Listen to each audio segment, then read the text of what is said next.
Selamat pagi Ibu dan teman-teman. Perkenalkan, nama saya Hesti Sedekia, NIM 2011-06-1829, kelas C11, Prodi PGSD. Pada pagi hari ini saya akan mempresentasikan hasil proposal skripsi saya yang berjudul Analisis Kesulitan Membaca pada Siswa Kelas 3 STN 12 Mangalot tahun ajaran 2021-2022.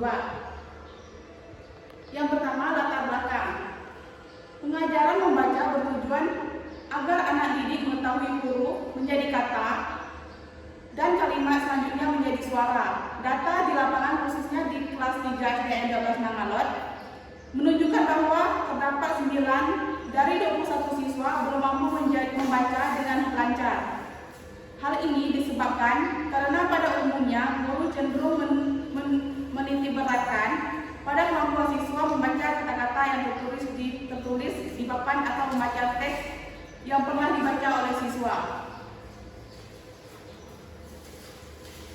Selanjutnya, pendahuluan. Yang pertama, identifikasi masalah. Kurangnya kemampuan siswa membaca akan membuat besar jumlah siswa yang tidak naik kelas. Tujuan penelitian ada dua. Yang pertama, tujuan umum, dan yang kedua, tujuan khusus. Selanjutnya, rumusan masalah. Yang pertama, di manakah letak kesulitan membaca per siswa? Yang kedua, faktor-faktor apa yang menyebabkan kesulitan membaca siswa? Yang ketiga, bagaimana upaya dari guru agar para siswa fasih membaca? Yang selanjutnya, manfaat penelitian.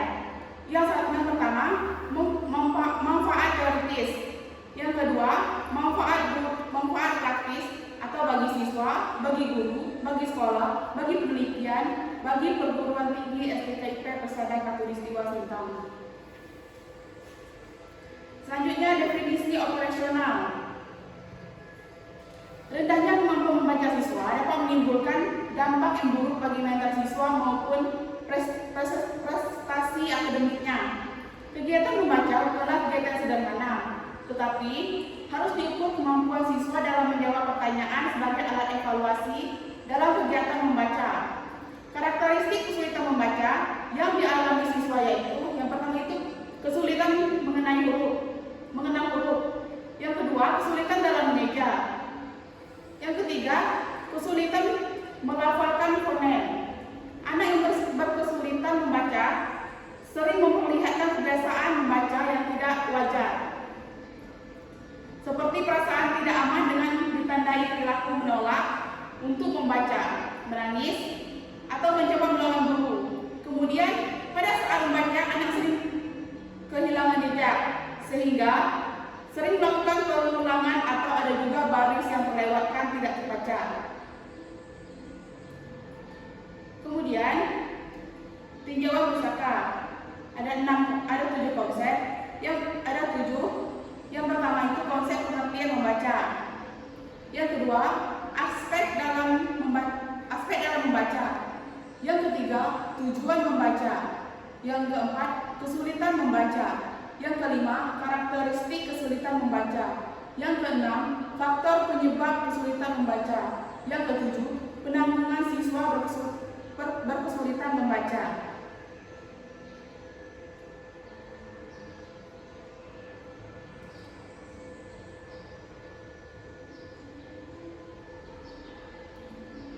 Selanjutnya,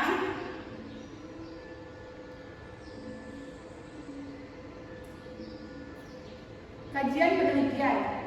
Yang pertama, penelitian yang dilakukan oleh Tia Latifatu, Hermawati, dan Ayub Nurani Kosasi pada tahun 2021 dengan judul Analisis Kesulitan Membaca Kelas 3 di Sekolah Dasar.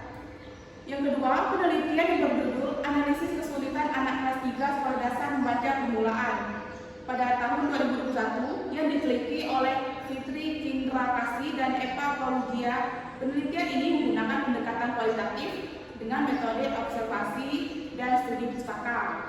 Subjek anak kelas 3 SD. Yang ketiga, penelitian yang berjudul Analisis Kesulitan Membaca Permulaan pada Siswa Sekolah Dasar diteliti oleh Husno Rasiman, Mevita Asri Untari pada tahun 2020. Kemudian ada kemampuan kerangka berpikir, kemampuan membaca permulaan. Yang kedua, bentuk-bentuk kesulitan membaca. Selanjutnya, cara mengatasinya. Yang selanjutnya, yang pertama itu media yang digunakan. Yang kedua, mendampingi siswa saat belajar.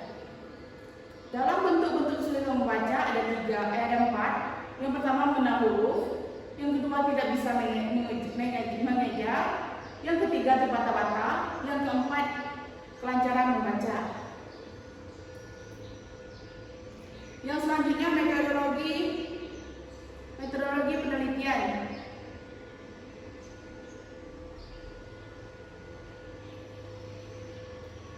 Yang pertama reduksi data Yang pertama reduksi data. Reduksi data yaitu